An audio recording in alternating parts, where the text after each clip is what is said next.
Nueva Inglaterra, 1692. Un territorio hostil. Los puritanos consideraban Norteamérica territorio del demonio. Parece que el demonio está ahora entre nosotros. Un enemigo sobrenatural. A la hechicera no la dejarás con vida. Es un pasaje bíblico. He visto a la criatura chupar el dedo de otra bruja. ¿Qué? Acusar a alguien de brujería suponía asumir el control de la vida y la reputación de otro ser humano. ¿Es Salem presa de las brujas seguidoras de Satanás? ¿O de la locura? Un tribunal corrupto. Me dijeron que si confesaba, me perdonarían la vida. Un juez aficionado a la horca. Creía en lo que hacía el tribunal. ¿Cuál es su veredicto? Culpable. La verdadera historia de la caza de brujas de Salem. Perdona nuestras ofensas, como también nosotros perdonamos a los que nos ofenden. Caza de brujas.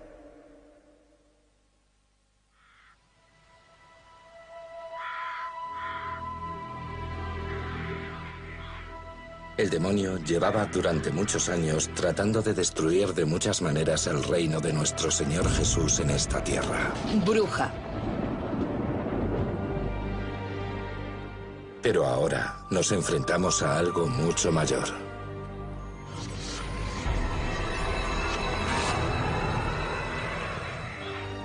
Octubre de 1692. Los habitantes de la colonia de la Bahía de Massachusetts creen ser víctimas de una conspiración orquestada por brujas.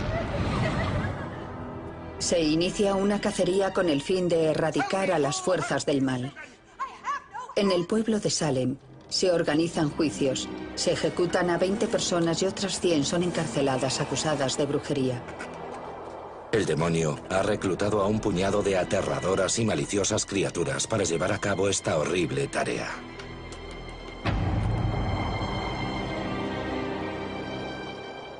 A sus 29 años, Cotton Mather ha sido requerido por el gobernador de la colonia para que deje constancia escrita de la crisis.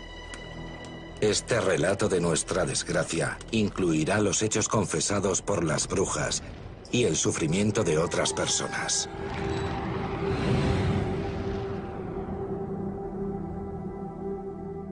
Esta crisis había dado comienzo 10 meses antes en una pequeña comunidad agrícola situada a unos 30 kilómetros al norte de Boston. En la aldea de Salem impera la infelicidad. Furiosas facciones se enfrentan por las tierras, el dinero y la religión. La construcción de una nueva iglesia ha traído consigo un conflicto contractual sobre el salario del pastor. El reverendo Samuel Parris, de 39 años, es un empresario venido a menos que acaba de convertirse en pastor. Algunos hombres se ríen del pecado y hacen de él una diversión. Pero el Espíritu Santo nos dice que son imbéciles. El pecado es el vómito del demonio, el excremento del alma, el peor de todos los males, la escoria, un exceso de males. Parris reprende a sus feligreses con la esperanza de que la vergüenza les lleve a pagar su salario. No se imagina que está a punto de desencadenarse una caza de brujas por sucesos acontecidos en su propio hogar. Enero de 1692. El señor Samuel Parris, pastor de la iglesia de la aldea de Salem, tenía una hija de 9 años, Betty Parris, y una sobrina de 11, Abigail Williams, tristemente aquejadas de algún tipo de afección desconocida. Estas niñas sufrían mordiscos y pellizcos de origen invisible. Sus brazos, cuello y espalda se retorcían de un lado para otro, como si fuese imposible que lo hicieran por sí mismas. A veces eran incapaces de comer y otras no podían dormir o hablar. Así que se llamó al doctor, que era lo que se solía hacer. Sin embargo, si el doctor no comprendía qué sucedía, que era lo habitual, el diagnóstico era brujería.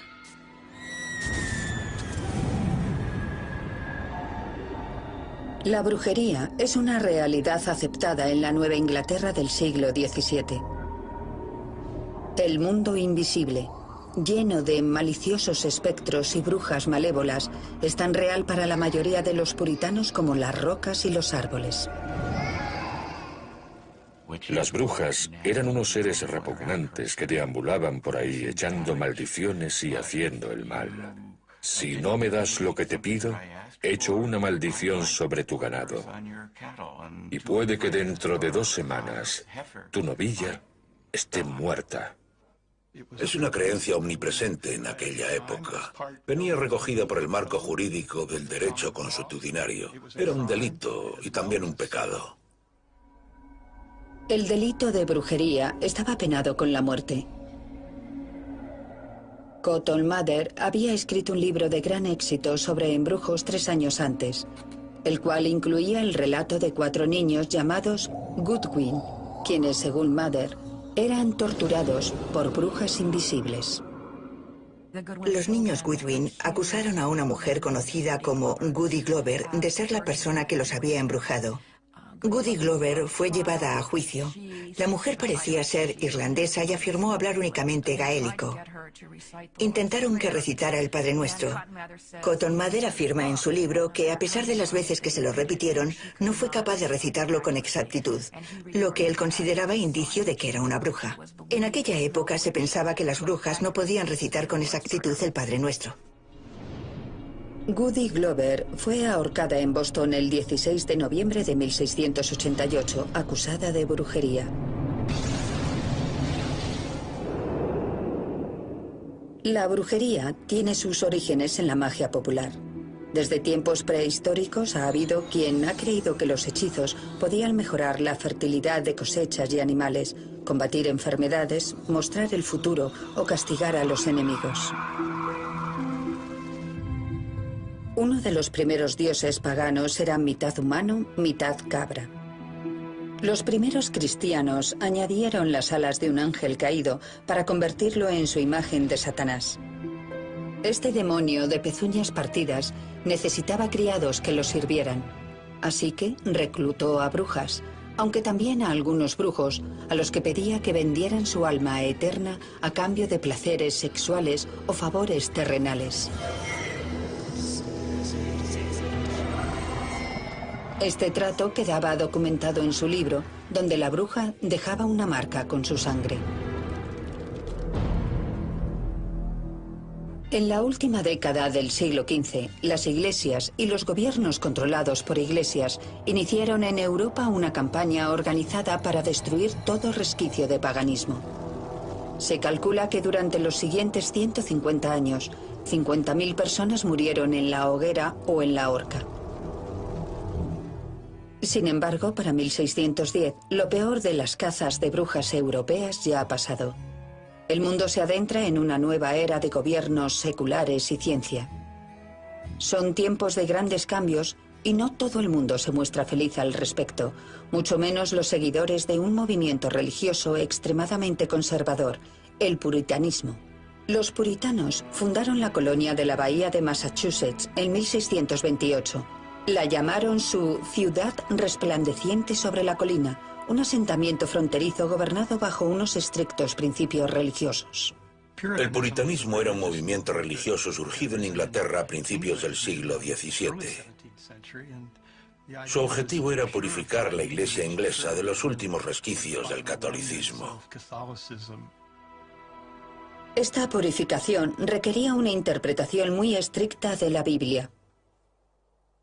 La Biblia, tan crucial para el pensamiento puritano, es muy clara respecto al asunto de la brujería.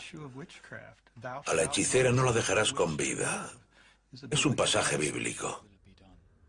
Según la creencia, las brujas pueden enviar una forma invisible o espectro para atormentar a alguien sin ser vistas.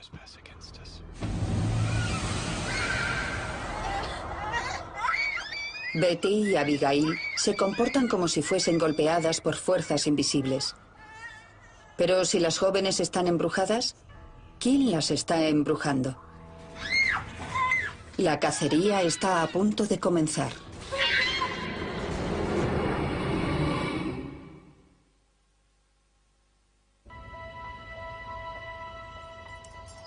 Enero de 1692. Algo perturba la aldea de Salem. La hija y la sobrina del pastor hacen gala de un extraño comportamiento. El doctor de la aldea afirma que las niñas están embrujadas. ¿Pero por quién? Un vecino propone un método popular para dar con la bruja. La esclava de Parris, Tituba, sigue las instrucciones del vecino. La criada india de Parris confesaría más adelante que a espaldas de su amo había cogido orina de algunas de las personas enfermas y tras mezclarla con harina había elaborado un pastel para averiguar quién era la bruja. Este pastel de brujas se daba a un perro, el cual, de acuerdo con la sabiduría popular, indicaba el camino hasta el culpable. Es evidente que esta práctica no proviene de la teología puritana, sino directamente de la cultura de la magia popular, algo que los puritanos estaban intentando erradicar. El reverendo Parris está indignado. Un feligrés ha recurrido al demonio en busca de ayuda contra el demonio. En consecuencia, parece que el demonio está ahora entre nosotros, y su ira es vehemente y terrible. El reverendo Parris ordena rezos y ayuno para contrarrestar la brujería. Pero el extraño comportamiento de las niñas no cesa, apareciendo y remitiendo de manera impredecible durante semanas. Más de 3 siglos después, nos resulta difícil creer que estos ataques fueran inducidos por brujas invisibles. Pero si no estaban embrujadas, ¿qué era lo que sucedía? No tengo una teoría sobre los primeros ataques registrados en la aldea de Salem. Lo que sí sabemos es que los ataques que sufrían las niñas de Parris eran muy similares a los ataques de los niños Goodwin y a los de otros niños de Inglaterra y Norteamérica criados en hogares católicos. En la sociedad occidental del siglo XVII, los niños no eran recipientes de afecto dentro de la familia, sino mano de obra y jóvenes pecadores a los que debía llevarse por el buen camino mediante la disciplina. Nos descarriamos tan pronto como nacemos. Y los niños inconscientes de sus deberes son hijos de Satanás, y a Satanás serán enviados, a su fuego imperecedero, preparado para el demonio y sus ángeles. Podemos interpretarlo como niños con una gran preocupación por el destino final de sus almas.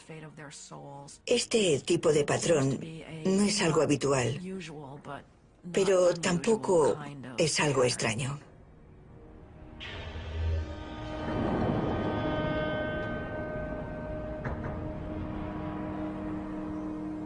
Sin embargo, no todo el mundo está de acuerdo con esta explicación. Hay quien cree que el causante de los ataques de las niñas es un veneno. Hay una teoría según la cual el envenenamiento registrado en Salem se debe básicamente a centeno contaminado, el cual provocaba alucinaciones y todo tipo de síntomas físicos. El cornezuelo es un tipo de hongo que crece en el centeno. Se sabe que las personas que consumen pan con este hongo experimentan disfunciones nerviosas. Los afectados se retuercen de dolor. En algunos casos, este dolor viene acompañado de alucinaciones. De hecho, el LSD es un derivado del cornezuelo. Sin embargo, la teoría del envenenamiento por cornezuelo ha sido rebatida por científicos, entre otros. Algunos de ellos deberían haber muerto por esta causa. Y el hecho de que en un momento dado se comporten con total normalidad, o al menos tengan un aspecto físico completamente normal, sin síntoma alguno, y al poco tiempo comiencen a tener ataques, no concuerda con los síntomas del ergotismo o convulsivo. Las niñas enfermas de Salem sufren los ataques al unísono, en momentos convenientes, como cuando acude gente a verlas. Este hecho ha llevado a muchos a creer que simplemente los fingían. Pero si las chicas están haciendo teatro, se trata de un juego mortal, ya que ellas mismas podrían ser acusadas de brujería y morir en la horca. Es posible imaginar que, con tan solo un giro de los acontecimientos, las acusaciones de brujería se volvieran en contra de las propias niñas. Si no les preguntaban quién era el culpable, y ellas comenzaban a dar nombres de la aldea, ellas mismas podrían haber sido consideradas sospechosas. Presionadas por el reverendo Parris para que identifiquen a la bruja cuyo espectro las está atacando, Betty Parris y Abigail Williams señalan a una cabeza de turco obvia, Tituba. Los documentos la describen a ella y a su marido como esclavos indios originarios de Barbados. Ella tiene la piel oscura, al igual que los enemigos mortales de los puritanos, los Wabanakis. A medida que la colonia puritana originaria se extendía hacia el norte, los ingleses comenzaron a invadir territorio Wabanaki. Por supuesto, en Norteamérica encontraron indígenas, a quienes consideraban adoradores del demonio.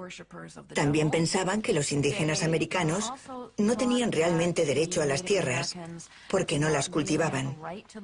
Y, por lo tanto, cualquiera era libre de apoderarse de ellas. Sin embargo, para los indios, los puritanos son intrusos. Para empeorar las cosas, cuando un grupo de Wabanakis acude a un poblado para comerciar, la milicia los captura y los vende como esclavos. Eran en su mayoría mujeres y niños, como cabría esperar. Esto encolerizó a los Wabanakis. Estaban furiosos por la traición que había llevado a la captura de tantos miembros de su pueblo. A partir de 1675, las tribus Wabanakis comienzan a lanzar una serie de ataques contra los ingleses. 16 años antes de la caza de brujas de Salem, en la frontera de Maine. Buenas noches, Mercy. Buenas noches. Esta niña, Mercy Louise, desempeñará un papel fundamental en los juicios a brujas de Salem. A los 3 años de edad vive en el pueblo de Falmouth, Maine.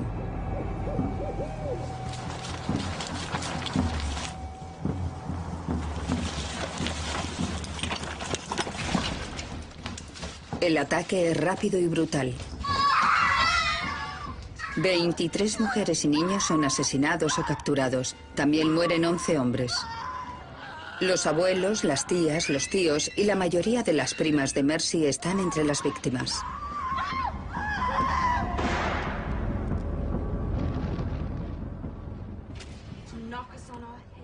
Años después de sobrevivir a esta masacre perpetrada por los indios en Maine, Mercy Louise tiene 18 años y vive trabajando como criada en la aldea de Salem. Algunos de mis familiares lucharon por su vida. Uno de ellos salió corriendo y le dispararon. Él suplicó por su vida, pero le golpearon en la cabeza y le abrieron las entrañas.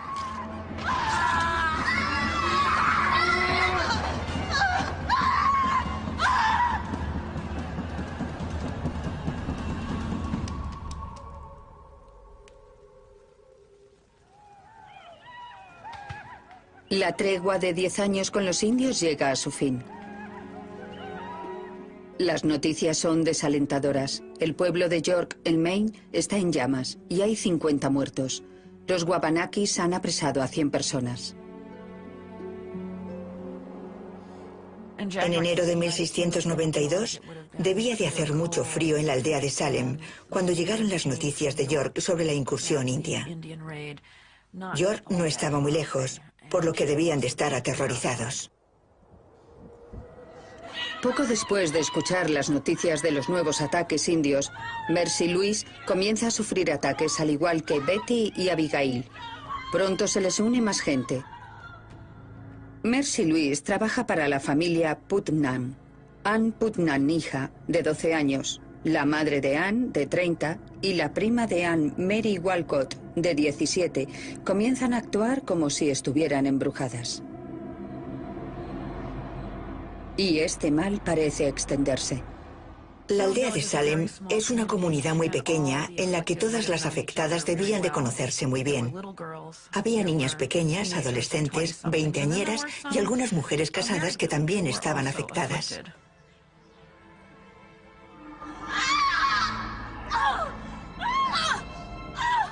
Al preguntarles quién las está embrujando, varias de las nuevas afectadas vuelven a acusar a la esclava de color del pastor, Tituba.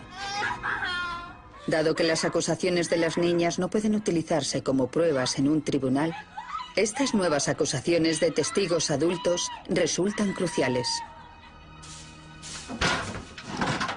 ¡Bruja! Expulsaré al diablo de tu cuerpo a golpes. Ahora es posible procesar a Tituba. Acaba de ponerse en marcha una terrible maquinaria que llevará a la tumba a 20 personas.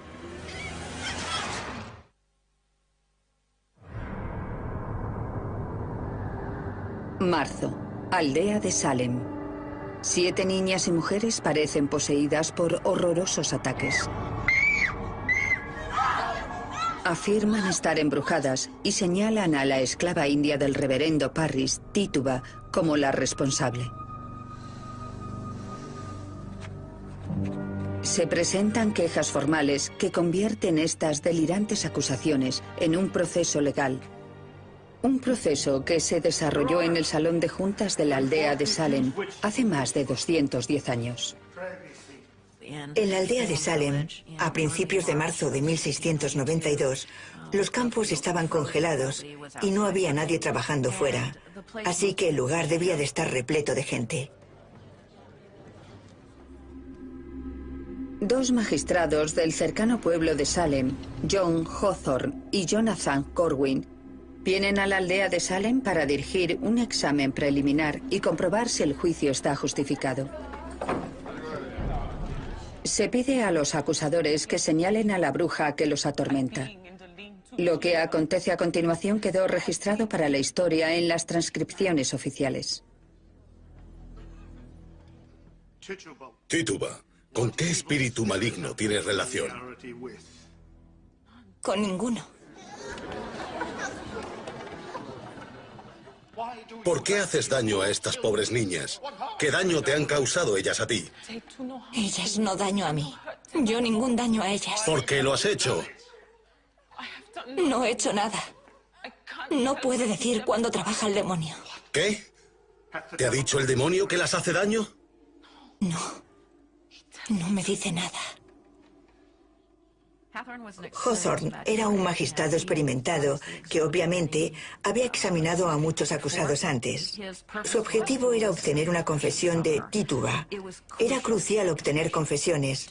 Para obtener una condena en un caso capital se necesitaban 2 testigos del propio acto, por lo que la manera más sencilla de obtener una condena era obtener una confesión. ¿Quién es con quien conversas? Con el demonio, que yo sepa.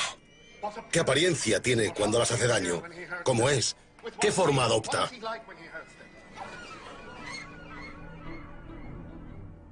Tituba es una persona cuya vida ha sido la de una esclava. Ya la han golpeado antes y puede que piense que esta vez la golpeen aún más. De ahí que cuente lo que cuenta. Ayer, yo estar en el cobertizo y ver una cosa, como un hombre, que me dijo que le sirviera. Y yo le dije no, no haría esa cosa. ¿Con qué ropaje se te apareció? A veces, ropas negras. Es un hombre alto, de pelo oscuro, creo. ¿En qué otras formas, además de hombre, se te aparece? A veces como un puerco. A veces como un gran perro negro. ¿Qué ha dicho? ¿Un perro negro? ¿Qué? La morbosa imaginería de Tituba parece hechizar a las niñas enfermas. A veces como un puerco. A veces como un gran perro negro.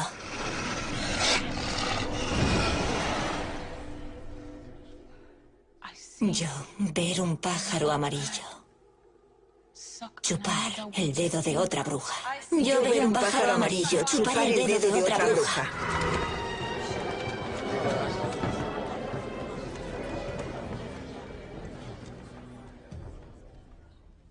El hecho de que la criada del pastor confesara ser una bruja debió de causar un gran impacto en la gente. Lo realmente importante desde un punto de vista jurídico es que Tituba ha proporcionado una confesión. Eso es lo único que importa. Ahora que tienen su confesión, la brujería es una realidad. Pero Tituba no solo se limita a confesar, también ofrece los nombres de sus compañeras brujas. ¿A quién más has visto? 4 mujeres han hecho algunas veces daño a las niñas. ¿Quiénes son?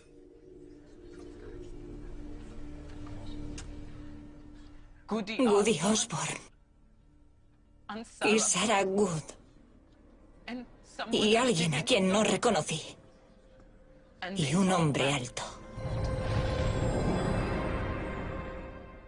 Una de las cosas interesantes que dijo Tituba es que había visto el libro del diablo con todas estas otras firmas, por lo que los miembros de la comunidad comprendieron que tenían que buscar más brujas. Este es solo un examen, no un juicio. Los magistrados Hawthorne y Corwin no poseen autoridad legal para condenar ni dictar sentencias. Sin embargo, sí tienen potestad para detener a sospechosos. Tituba es encarcelada, junto con otras 2 brujas, Sarah Good, una mendiga con mal carácter, y Goody Osborne, una mujer de supuesta vida alegre. Ambas niegan con vehemencia que sean brujas. Pero Tituba ha mencionado a más brujas y magos, 9 en total. Lo que significa que otros 7 continúan sueltos por la aldea. La cacería comienza. Martha Corey, de unos 60 años de edad, es una respetable feligresa casada con Giles Corey, un próspero granjero, aunque algo discutidor e inculto. Las 3 primeras mujeres acusadas eran, de un modo u otro, marginadas de la aldea. Un patrón bastante habitual en los incidentes y acusaciones de brujería. Martha Corey era una feligresa practicante hecha y derecha de la iglesia de Salem. Si Martha Corey era una bruja, cualquiera podía serlo.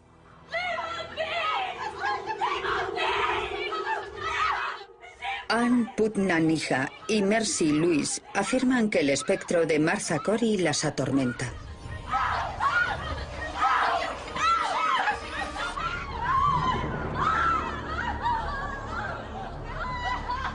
¡Está aquí!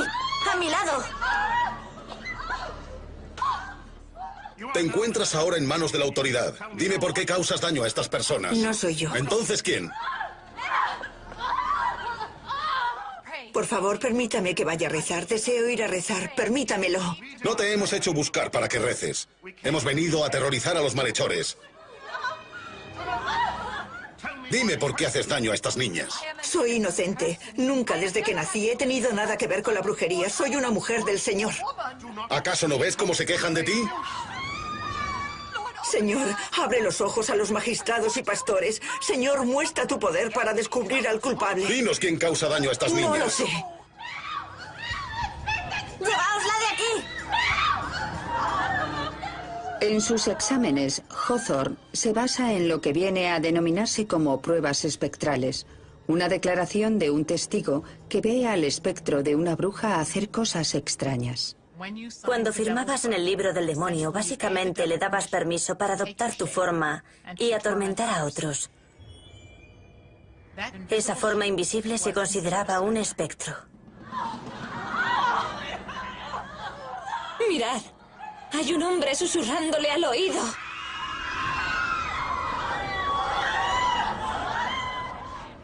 ¿Qué te ha dicho?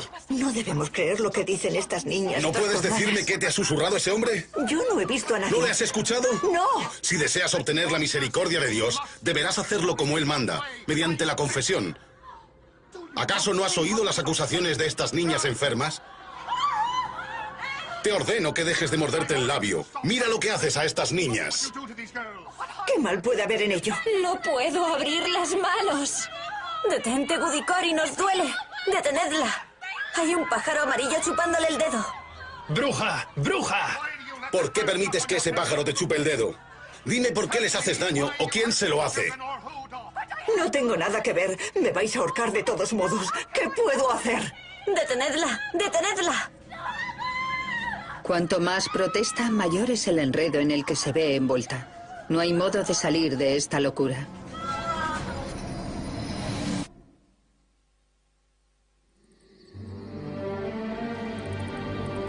Estos son tiempos oscuros, pues los poderes de la oscuridad se ciernen sobre nosotros. Sí, una noche negra, sin lugar a dudas. Ahora los perros del infierno deambulan entre nosotros. ¿Debían los mismísimos demonios ser expulsados de su propia guarida para perturbar nuestra paz? Aldea de Salem, abril de 1692. La locura se ha apoderado de la aldea. Cualquier cosa extraña se considera como un indicio de brujería. Historias disparatadas se aceptan como pruebas en juicios. Cualquiera puede ser un brujo o una bruja. La caja de Pandora se destapó en abril y mayo, de tal modo que hubo cada vez más personas acusadas, no solo de la aldea de Salem, sino también del pueblo y de las comunidades vecinas. La situación degeneró rápidamente. Uno tiene la sensación de que no tardó en cundir el pánico.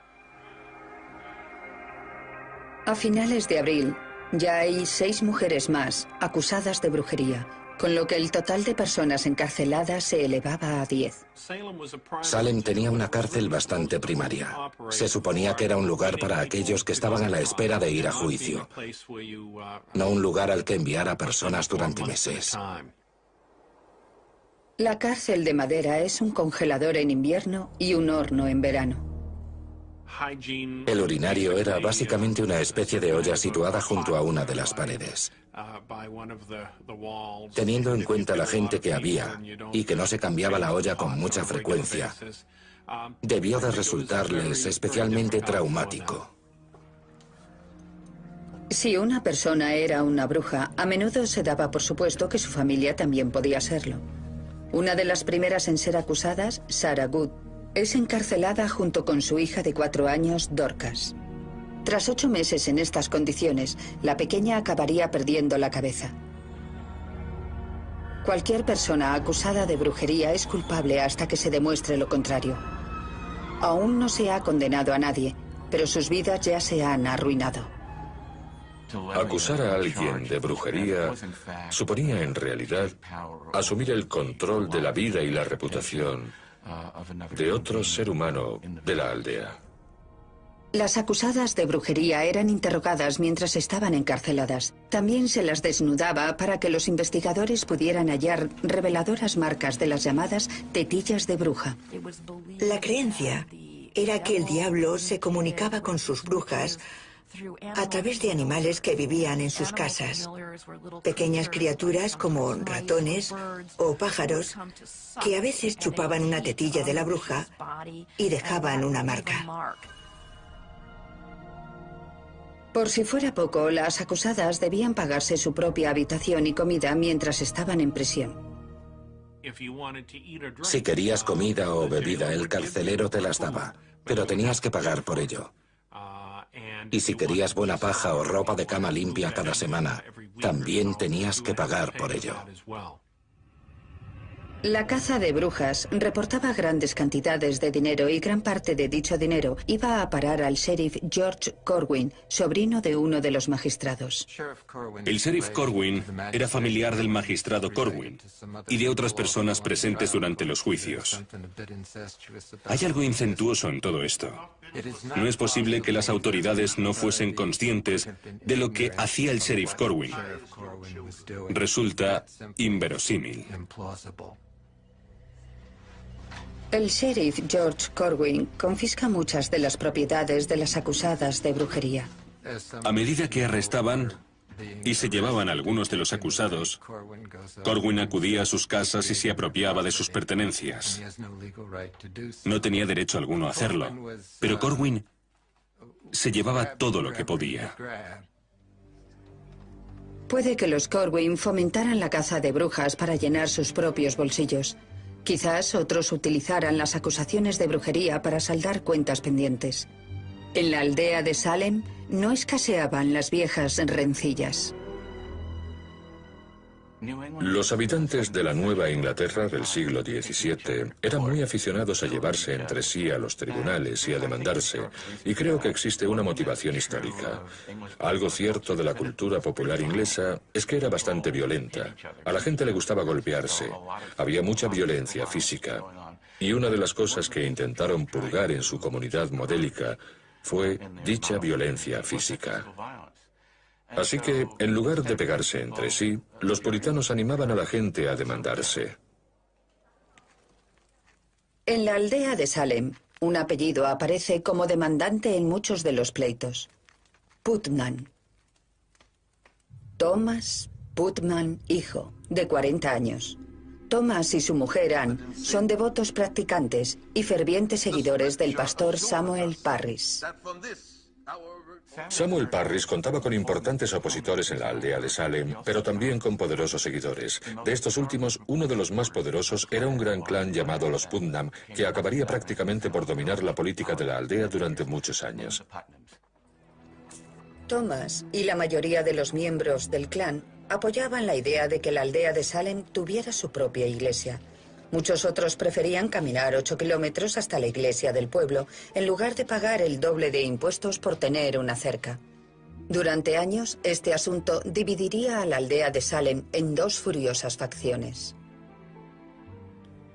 Existe una clara continuidad entre las viejas líneas entre facciones y el patrón del comienzo de las acusaciones de brujería en 1692. Se trata de una sorprendente correlación.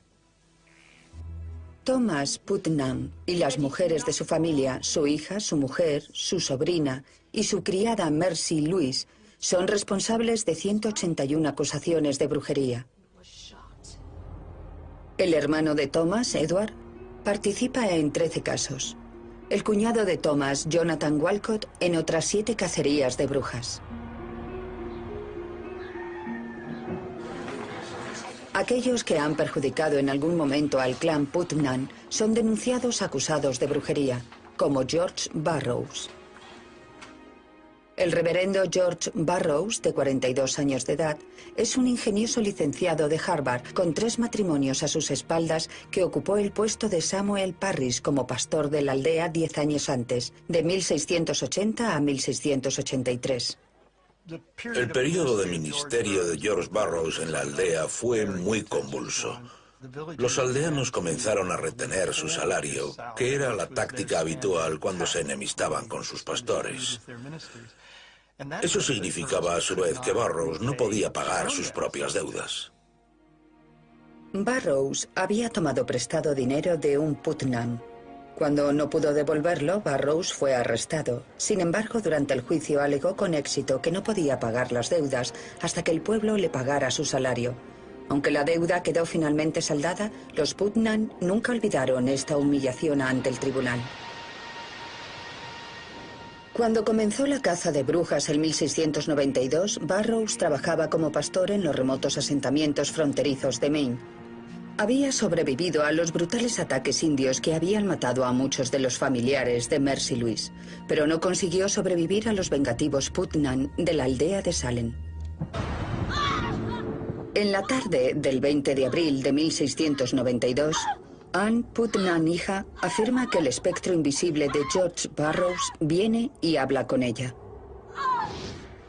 Declaró que Burroughs le había confesado no solo que era el líder de las brujas y que había matado a sus 2 primeras esposas, sino también que había matado a la esposa y a la hija de su predecesor. Y, lo que es más importante, que había embrujado a los soldados que combatían contra los indios en la frontera de Maine.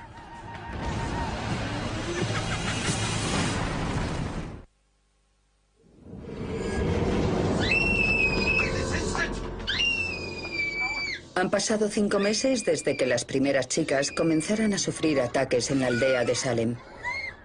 Ahora, en mayo de 1692, la cacería de las brujas que provocan los ataques está a punto de convertirse en una crisis que se extenderá a toda la colonia de la bahía de Massachusetts. ¿Ha bautizado a sus hijos? George Burroughs ha sido traído hasta la aldea de Salem desde Maine. Durante el interrogatorio preliminar, el reverendo Burroughs hace gala de una actitud insolentemente relajada hacia el ritual religioso. ¿Cuándo participó por última vez en la Eucaristía? Hace tanto que no podría decirlo. ¿No puede recordar la última vez que asistió a una ceremonia dominical? Estuve en una reunión en Boston, parte de un domingo, y en otra en Charlestown.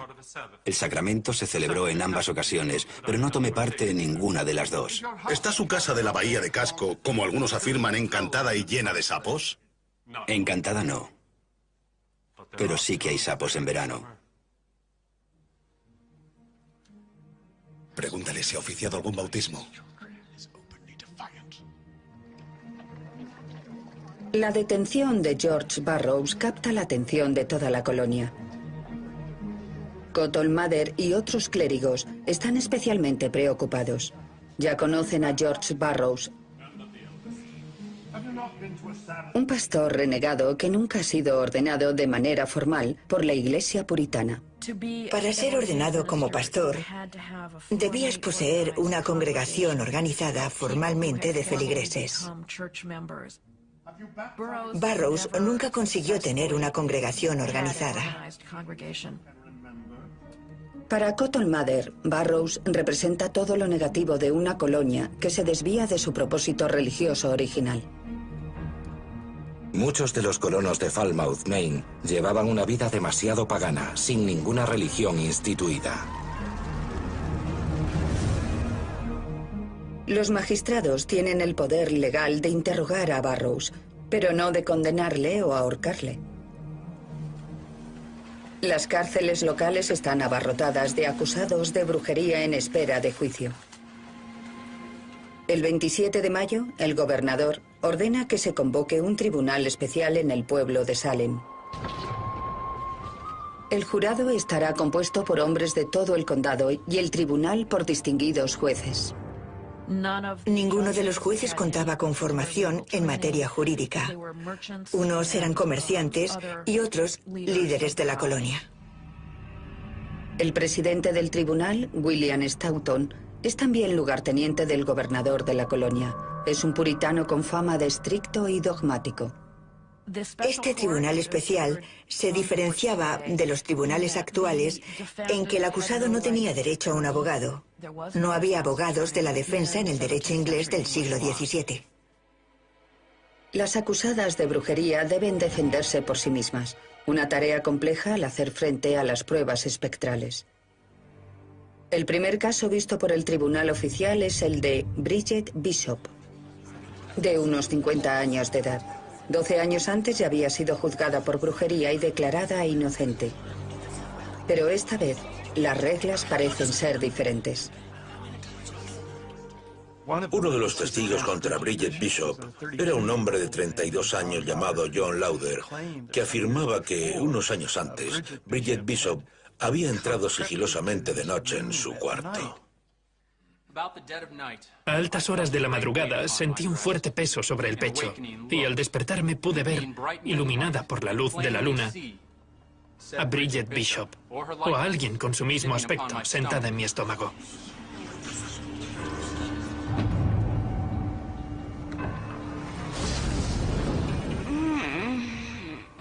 Por supuesto, no se trataba literalmente de Bridget Bishop, sino del espectro de Bridget Bishop.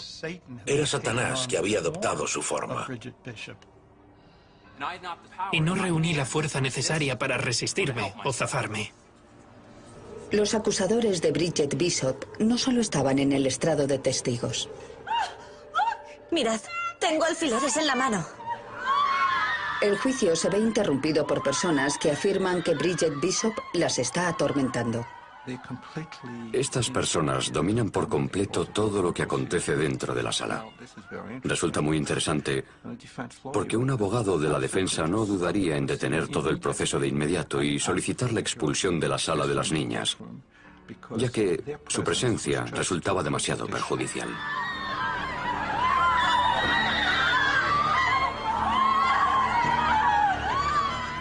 Pero en 1692 no hay abogados defensores que puedan protestar. Sus dolencias son necesarias como pruebas para ahorcar a las brujas.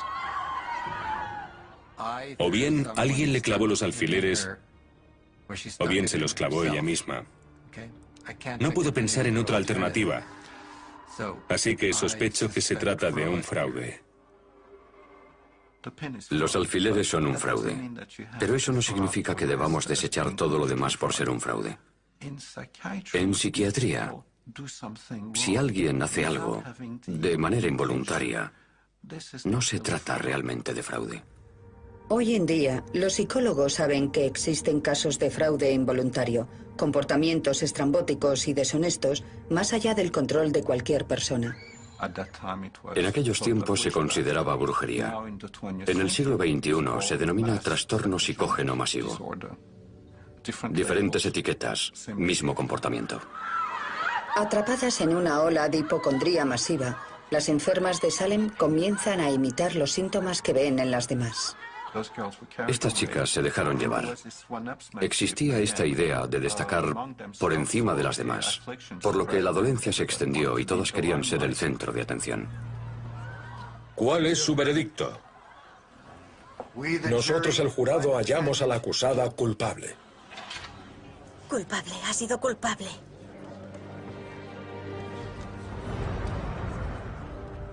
El 2 de junio de 1692, el juez William Stoughton dicta la primera sentencia de muerte de los juicios.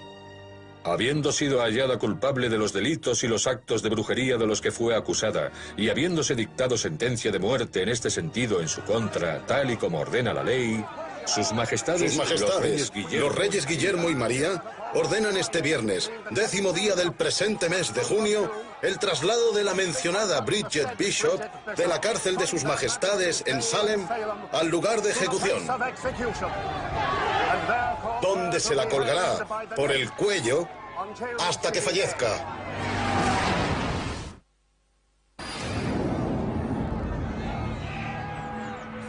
El 10 de junio de 1692, Bridget Bishop se convierte en la primera bruja ahorcada en la aldea de Salem. ¡Colgad a la bruja! ¡Colgadla! ¡Colgadla!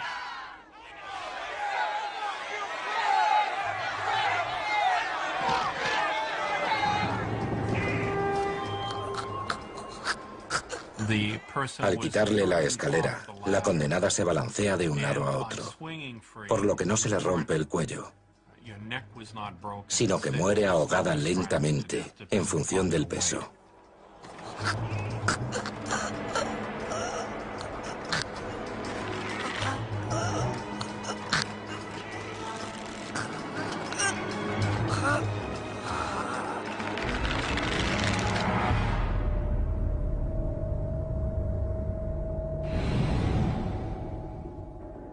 Indignado por el ahorcamiento, uno de los jueces renuncia en señal de protesta.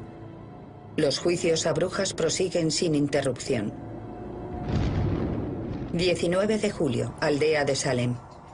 5 mujeres más son ejecutadas. Rebecca Nurse y Sarah Good, habitantes de la aldea, y 3 más de pueblos vecinos. Son ahorcadas porque se niegan a confesar y a acusar así a otras mujeres. Ha hecho acto de aparición un extraño patrón. Aquellas mujeres que, como Tituba, confiesan sus actos de brujería y dan el nombre de otras brujas, no son condenadas. Querían más confesiones. por lo que ofrecían a los acusados un trato implícito.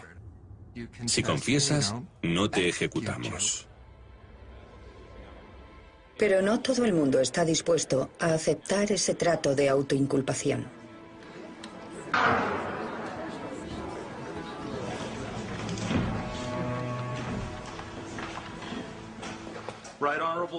Distinguidas señorías, traigo ante ustedes al acusado de brujería, el pastor George Burroughs. En la causa contra George Burroughs contamos con una descripción bastante detallada que Cotton Mather incluyó en Maravillas del Mundo Invisible. Su relato nos narra más o menos lo que aconteció. Se escucharon los testimonios de varias personas que acusaron al espectro de George Burroughs de estar implicado en su sufrimiento. Son muchos los que viajan desde Boston hasta Salem para presenciar el juicio. La familia Putnam se sienta en las primeras filas. Su sirvienta, Mercy Louise, es la primera en testificar. Mercy describe un encuentro con el espectro de George Burroughs. Me dijo que el demonio era su sirviente y me torturó de la manera más atroz, como si quisiera sacudirme hasta hacerme pedazos. Me amenazó con matarme si no escribía en su libro. De niña, Mercy Louise había presenciado un ataque indio en Falmouth, Maine. Un ataque en el que murieron muchos de sus familiares cercanos. Más tarde trabajó como sirvienta del reverendo Burroughs. El reverendo es descrito como una persona de piel oscura. Muchos se preguntan cómo pudo escapar indemne, no a una, sino a varias incursiones indias. Abigail Williams lo llama el pequeño pastor negro, como un indio. Este es uno de los comentarios que Cotton Mather realiza en su informe. Esto es, que varios de los aquejados y otras personas ven al demonio en la forma de un indio. La prodigiosa guerra librada por los espíritus del mundo invisible contra las gentes de Nueva Inglaterra el año 1692 podría tener su origen en los indios, cuyos jefes tienen fama de haber conversado con demonios.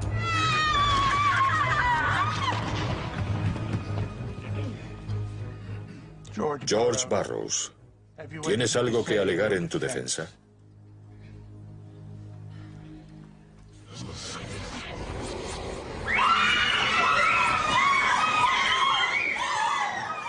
¡Basta! ¡Basta! Es un espectro. El tribunal está repleto de testigos contra Burroughs. George Burroughs fue acusado por 8 de las brujas confesas de ser el director de algunos de sus encuentros con el demonio y de contar con la promesa de Satanás de ser un rey en su reino. Si tenemos en cuenta el estatus de un pastor en la cultura puritana, el identificar a un pastor como el líder de una conspiración demoníaca tuvo que ser un hecho terrible para las gentes de la época.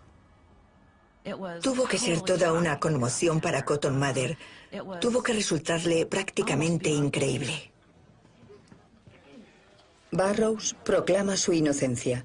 Incluso va un paso más allá. Osa desafiar la mera existencia de espectros malignos. Mantengo que no existen, ni han existido brujas que hayan firmado un pacto con el diablo y puedan enviar a un demonio para atormentar a otras personas desde la distancia. El abierto desafío de Burroughs a la teología puritana es blasfemo. Nosotros, el jurado, hallamos al acusado culpable. Culpable, culpable, culpable. 19 de agosto, día de la ejecución de George Burroughs. El pastor Cotton Mather realiza el largo viaje desde Boston para presenciar el ahorcamiento.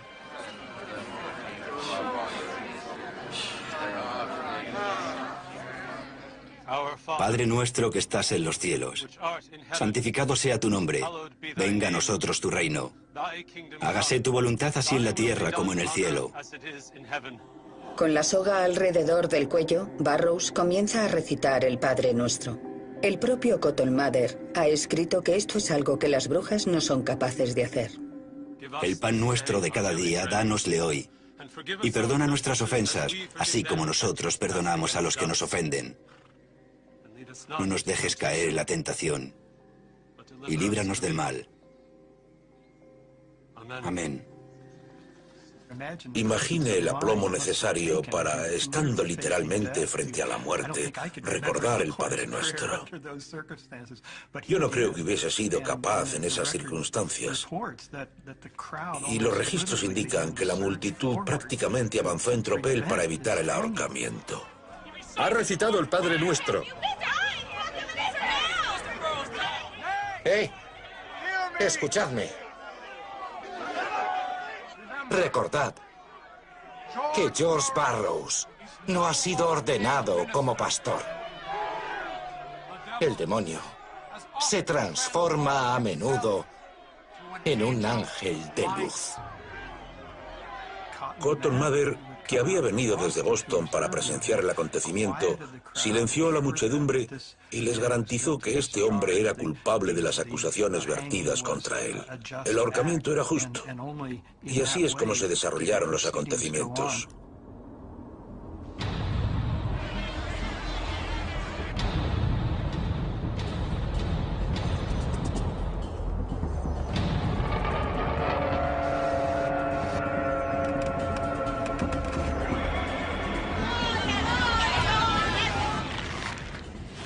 El cuerpo de Burroughs se balancea mientras el reverendo se ahoga lentamente hasta morir.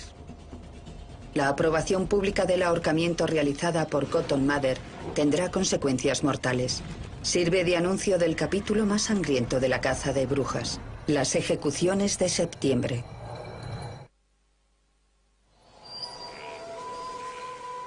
Septiembre de 1692. Último y más sangriento capítulo de los juicios de brujas de Salem. Para finales de mes, 9 personas más habrán muerto ahorcadas o de manera más brutal. Giles Corey, esposo de la acusada de brujería Martha Corey, se ve ahora él mismo acusado. Sin embargo, cuando Giles es procesado, este se niega a seguir el juego. Dado que este tribunal había declarado a todos los procesados culpables, él decidió que, una vez que negara la acusación, dejaría de cooperar. Fue una protesta exquisita por su parte. Giles no tomará parte en esta locura, por lo que se convertirá en su víctima. Intentaron forzarle físicamente a que suplicara. Lo hicieron tumbándolo en el suelo y apilando sobre su pecho un montón de piedras. Continuaron colocando piedras y esperando. Fueron necesarios 2 días. Cuando le preguntaron si estaba dispuesto a suplicar, dicen que respondió, más peso.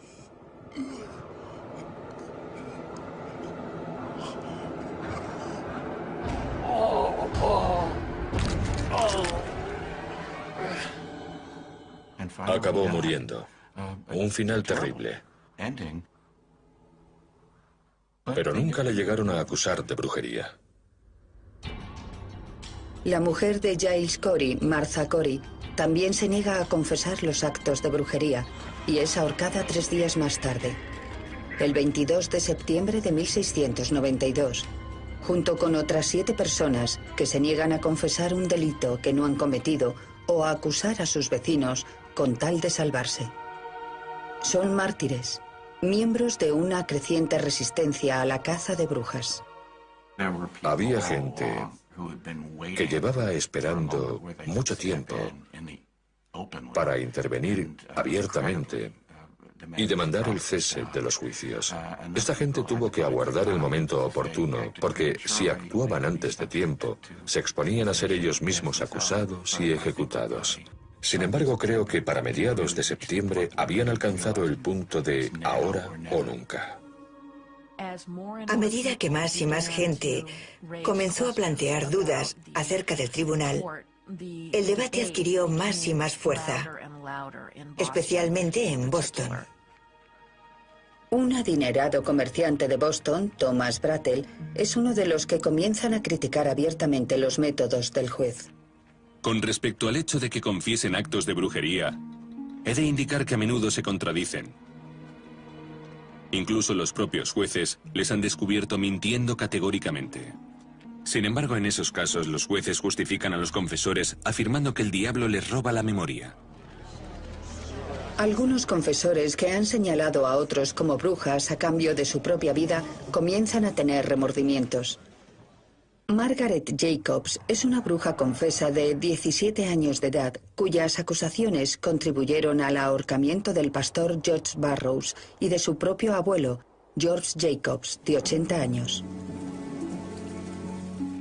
El día posterior a la ejecución de su abuelo, Margaret Jacobs dicta una carta a los jueces.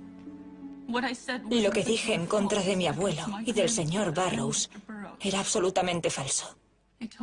Me dijeron que si no confesaba, me encerrarían en una mazmorra y me ahorcarían. Pero que si confesaba, me perdonarían la vida. Se sentía responsable de lo ocurrido y pensaba que preferiría morir a seguir con ese juego de fingir al que se dedicaba el resto.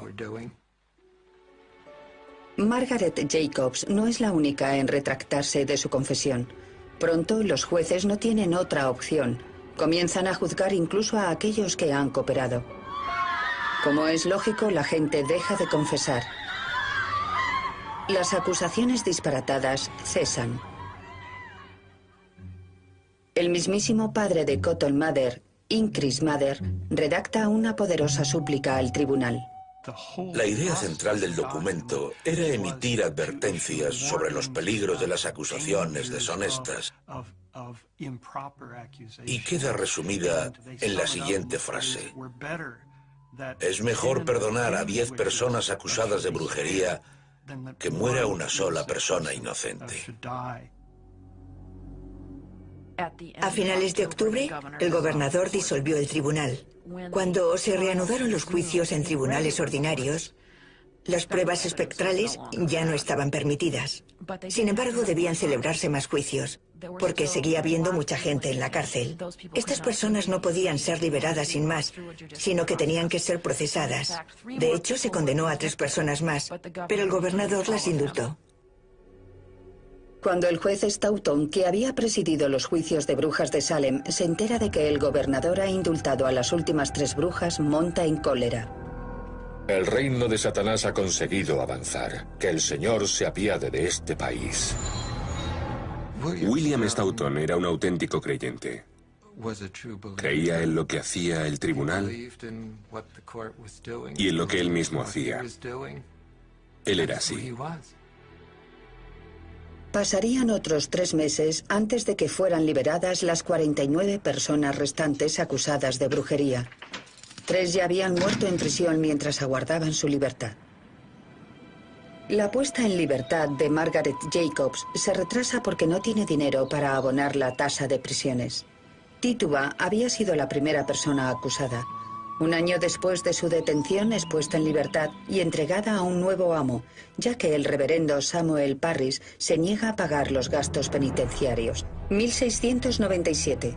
Uno de los jueces, Samuel Sewell, solicita el perdón público y reza para que Dios evite que sus pecados del pasado dañen aún más al país. 1703. El Tribunal General de la Colonia de la Bahía de Massachusetts rechaza gran parte de las pruebas utilizadas en los juicios a brujas. 1706. A la edad de 24 años, Ann Putnam, hija, presenta una disculpa formal a su iglesia y a las familias de quienes ayudó a ejecutar.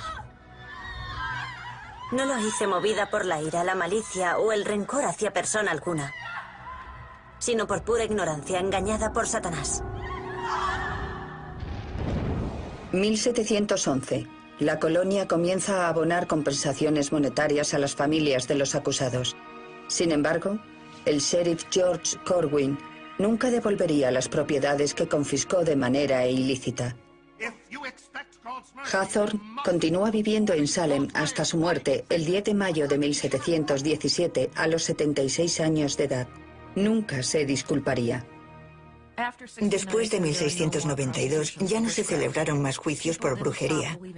La gente no dejó de creer en las brujas de la noche a la mañana, pero el sistema jurídico dejó de ocuparse de las acusaciones de brujería. El sistema jurídico ya no estaba dispuesto a involucrarse en las creencias populares de personas que pensaban que sus vecinas eran brujas. Creo que fue devastador desde un punto de vista psicológico. Habían muerto demasiadas personas.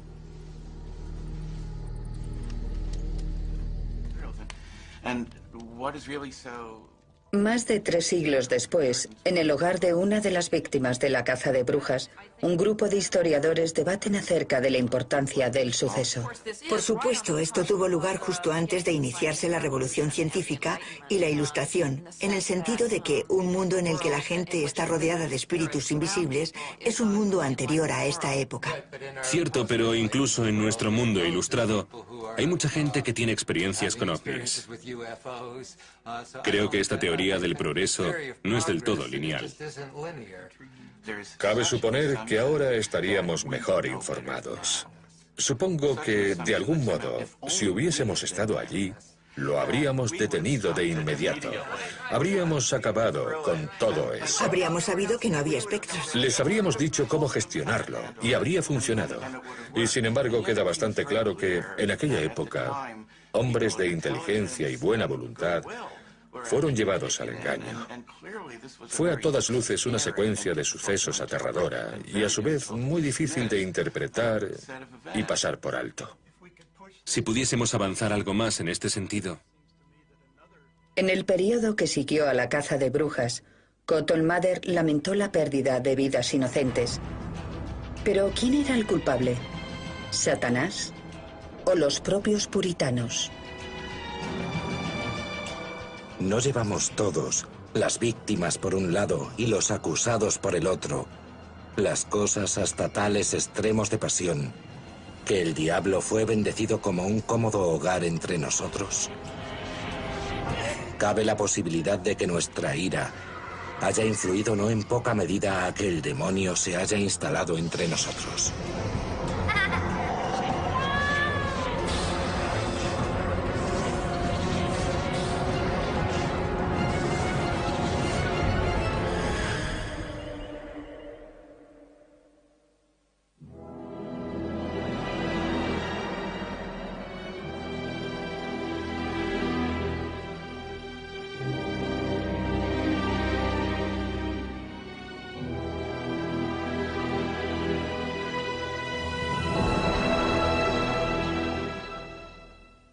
Biblia.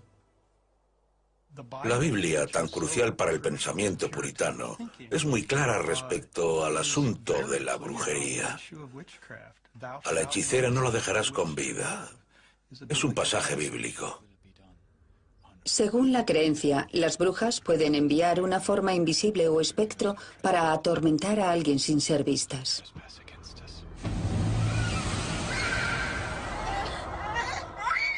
Betty y Abigail se comportan como si fuesen golpeadas por fuerzas invisibles. Pero si las jóvenes están embrujadas, ¿quién las está embrujando? La cacería está a punto de comenzar.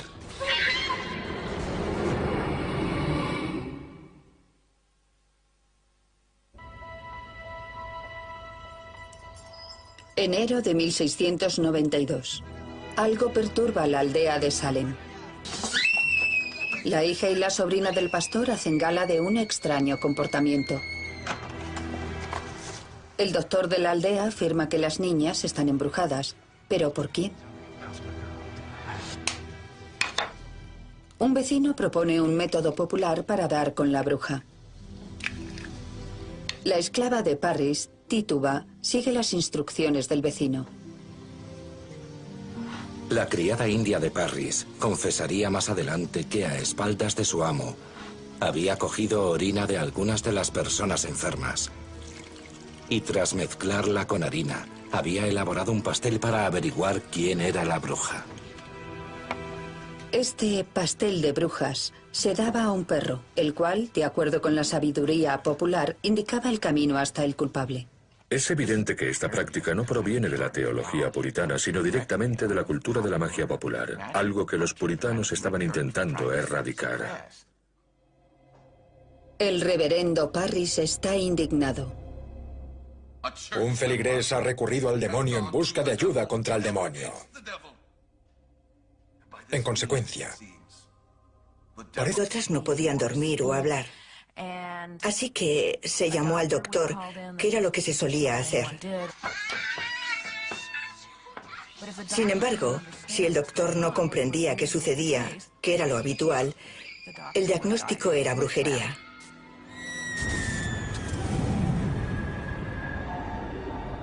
La brujería es una realidad aceptada en la Nueva Inglaterra del siglo XVII. El mundo invisible, lleno de maliciosos espectros y brujas malévolas, es tan real para la mayoría de los puritanos como las rocas y los árboles. Las brujas eran unos seres repugnantes que deambulaban por ahí echando maldiciones y haciendo el mal. Si no me das lo que te pido, echo una maldición sobre tu ganado. Y puede que dentro de 2 semanas tu novilla esté muerta. Es una creencia omnipresente en aquella época. Venía recogida por el marco jurídico del derecho consuetudinario. Era un delito y también un pecado.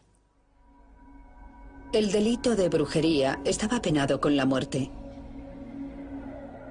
Cotton Mather había escrito un libro de gran éxito sobre embrujos 3 años antes, el cual incluía el relato de 4 niños llamados Goodwin, quienes, según Mather, eran torturados por brujas invisibles. Los niños Goodwin acusaron a una mujer conocida como Goody Glover de ser la persona que los había embrujado. Goody Glover fue llevada a juicio. La mujer parecía ser irlandesa y afirmó hablar únicamente gaélico. Intentaron que recitara el Padre Nuestro. Cotton Mather afirma en su libro que, a pesar de las veces que se lo repitieron, no fue capaz de recitarlo con exactitud, lo que él consideraba indicio de que era una bruja. En aquella época se pensaba que las brujas no podían recitar con exactitud el Padre Nuestro.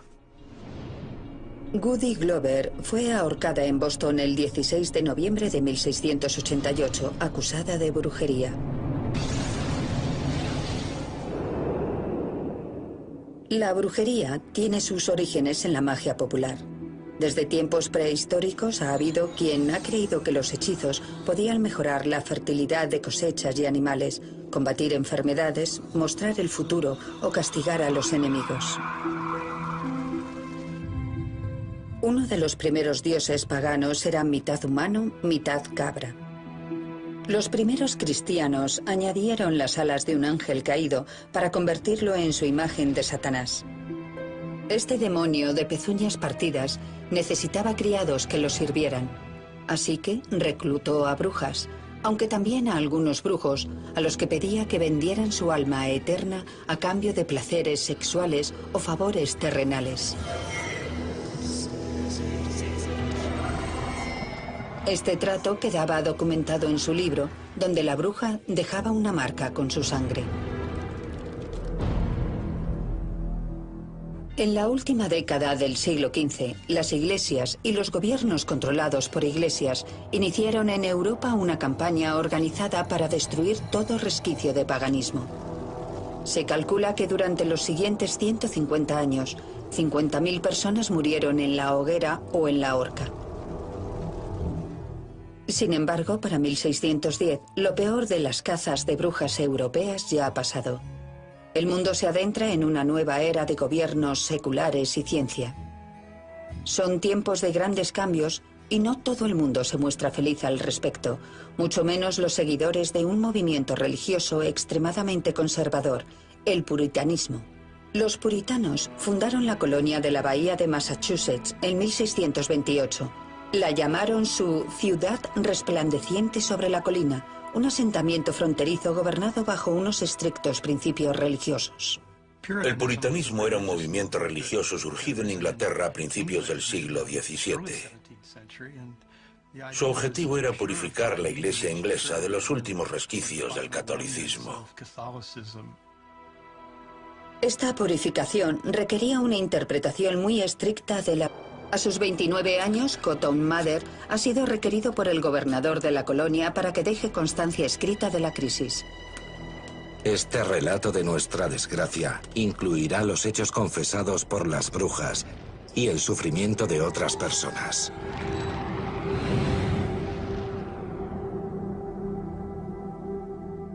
Esta crisis había dado comienzo 10 meses antes en una pequeña comunidad agrícola situada a unos 30 kilómetros al norte de Boston. En la aldea de Salem impera la infelicidad. Furiosas facciones se enfrentan por las tierras, el dinero y la religión. La construcción de una nueva iglesia ha traído consigo un conflicto contractual sobre el salario del pastor. El reverendo Samuel Parris, de 39 años, es un empresario venido a menos que acaba de convertirse en pastor. Algunos hombres se ríen del pecado y hacen de él una diversión. Pero el Espíritu Santo nos dice que son imbéciles. El pecado es el vómito del demonio, el excremento del alma, el peor de todos los males, la escoria, un exceso de males. Parris reprende a sus feligreses con la esperanza de que la vergüenza les lleve a pagar su salario. No se imagina que está a punto de desencadenarse una caza de brujas por sucesos acontecidos en su propio hogar. Enero de 1692. El señor Samuel Parris, pastor de la iglesia de la aldea de Salem, tenía una hija de 9 años, Betty Parris, y una sobrina de 11, Abigail Williams, tristemente aquejadas de algún tipo de afección desconocida. Estas niñas sufrían mordiscos y pellizcos de origen invisible. Sus brazos, cuello y espalda se retorcían de un lado para otro, como si fuese imposible que lo hicieran por sí mismas. A veces eran incapaces de comer y... Nueva Inglaterra, 1692. Un territorio hostil. Los puritanos consideraban Norteamérica territorio del demonio. Parece que el demonio está ahora entre nosotros. Un enemigo sobrenatural. A la hechicera no la dejarás con vida. Es un pasaje bíblico. He visto a la criatura chupar el dedo de otra bruja. ¿Qué? Acusar a alguien de brujería suponía asumir el control de la vida y la reputación de otro ser humano. ¿Es Salem presa de las brujas seguidoras de Satanás? ¿O de la locura? Un tribunal corrupto. Me dijeron que si confesaba, me perdonarían la vida. Un juez aficionado a la horca. Creía en lo que hacía el tribunal. ¿Cuál es su veredicto? Culpable. La verdadera historia de la caza de brujas de Salem. Perdona nuestras ofensas, como también nosotros perdonamos a los que nos ofenden. Caza de brujas.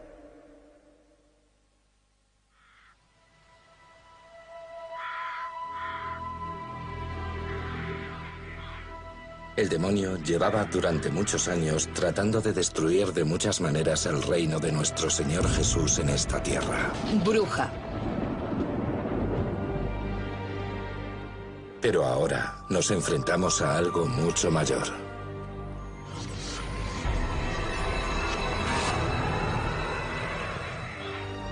Octubre de 1692. Los habitantes de la colonia de la Bahía de Massachusetts creen ser víctimas de una conspiración orquestada por brujas.